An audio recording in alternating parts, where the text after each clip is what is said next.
तो आखिरकार वो खबर आ ही गई जिसका डर भारत के कई रणनीतिकारों को लंबे समय से था। भारत का स्ट्रेटेजिक बॉम्बर का सपना, जो कि रूस के TU-160 बॉम्बर पर निर्भर था, वो फिलहाल पटरी से उतर चुका है। और इसके पीछे की वजह भी कोई छोटी मोटी नहीं, बल्कि रूस की प्राथमिकता खुद अपने युद्ध मोर्चा को देना है, न कि भारत को। यानी कि जो TU-160 बॉम्बर भारत रेंट पर लेने की तैयारी में था, अब उस डील पर एक बहुत बड़ा ब्रेक लगता हुआ दिखाई दे रहा है। पूरी डेवलपमेंट क्या है और क्या रूस भी भारत को धोखा दे रहा है, आइए आज के इस वीडियो में ये सारी जानकारियां समझते हैं।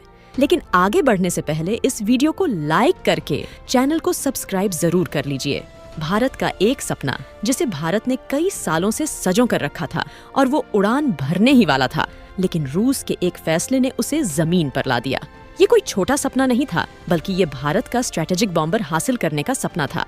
जी हाँ, सपना पूरा होता तो TU-160 जैसा विशालकाय विमान हवा में उड़ता और भारत के दुश्मनों के रडार पर परमाणु साया बनकर मंडराता। लेकिन अब लगता है ये सपना अधूरा रह गया है और भारत के दोस्त रूस ने ही इस सपने पर लात मार दिया। दरअसल बॉम्बर सिर्फ एक हथियार नहीं है, बल्कि ये पावर प्रोजेक्शन का सबसे बड़ा वेपन है, क्योंकि बॉम्बर एक प्रकार का युद्धक विमान होता है जिसे विशेष रूप से बम गिराने के लिए डिजाइन किया गया है। ये विमान जमीन या पानी पर स्थित टारगेट पर बमबारी करने के लिए इस्तेमाल होता है और इसका शानदार उदाहरण है इजरायल, ईरान और अमेरिका का युद्ध। आप देख लीजिए, इजरायल की सेना, जिसे दुनिया की सबसे आधुनिक सेना कहा जाता है, ये ईरान में घुस रहे हैं और हफ्तों तक बमबारी कर रहे हैं। यहाँ तक कि ईरान के कई न्यूक्लियर साइट पर हमला किया और वहाँ से इजरायल के फाइटर जेट लौट भी आए, लेकिन ईरान का कोई भी डिफेंस सिस्टम एक भी फाइटर जेट को नहीं मार पाया। फिर भी इसकी कोई बात नहीं कर रहा है। लेकिन अमेरिका का B-2 बॉम्बर गया और 2-4 गोले ईरान के न्यूक्लियर साइट पर छोड़ा और वापस चला आया। और तभी से चारों तरफ ईरान और इजरायल के युद्ध में केवल इसी B-2 बॉम्बर की चर्चा है कि आखिरकार ये है क्या। यानी कि आप अंदाजा लगाइए कि इसकी पावर को देखकर दुनिया के बड़े बड़े डिफेंस एक्सपर्ट इसके फैन हो चुके हैं और चारों तरफ इसी की चर्चाएं हो रही है। और इजरायल के साथ ही ऐसा नहीं हो रहा है, बल्कि आप देख लीजिए, दुनिया के कितने भी ताकतवर सेना वाले देश क्यों ना हो, उनको वर्ल्ड स्टेज पर उतनी तारीफ नहीं मिलती। आप भारत को ही देख लीजिए कि भारत दुनिया की चौथी सबसे पावरफुल सेना वाला देश है, लेकिन भारत को वर्ल्ड स्टेज पर वो दर्जा नहीं मिलती जो कि बम वर्षक विमान वाले देशों को मिलती है। उदाहरण के लिए ऑपरेशन सिंदूर ही देख लीजिए, जिसमें हमने पाकिस्तान को काफी ज्यादा नुकसान दिया, लेकिन जब बात ग्लोबल मीडिया की आई तो उन्होंने भारत को कम आंक कर दिखाना शुरू कर दिया और यहाँ तक कहना शुरू कर दिया कि दोनों को बराबर डैमेज हुआ है। जबकि अगर भारत के पास बम वर्षक विमान होते और उसे एक बार पाकिस्तान के ऊपर से गुजार देते तो दुनिया में भारत की चर्चा हो रही होती और डिफेंस मिलिट्री के मामले में भारत का रुतबा बना रहे और भारत पर तिरछी नजर रखने वाले देश भारत से खौफ खाते रहे। उसके लिए खतरनाक बॉम्बर खरीद रहा था और ये खबर पिछले साल से ही आ रही थी कि भारत रशियन TU-160M खरीदने की बातचीत कर रहा है, जिसे इंडियन एयर फोर्स में रणनीतिक रूप से शामिल किया जाएगा ताकि भारत के लिए गेम चेंजर बन सके। और ये गेम चेंजर इसीलिए बन सकता है क्योंकि दुनिया के सबसे शक्तिशाली स्ट्रेटेजिक बॉम्बर की लिस्ट बनाई जाए तो रूस का टुपोलेव TU-160M, जिसे व्हाइट स्वां भी कहते हैं, उसमें टॉप पर आता है, जहां इसकी रेंज है 12,000 किलोमीटर, मतलब दिल्ली से न्यूयॉर्क तक बम गिराकर वापस आ सकता है।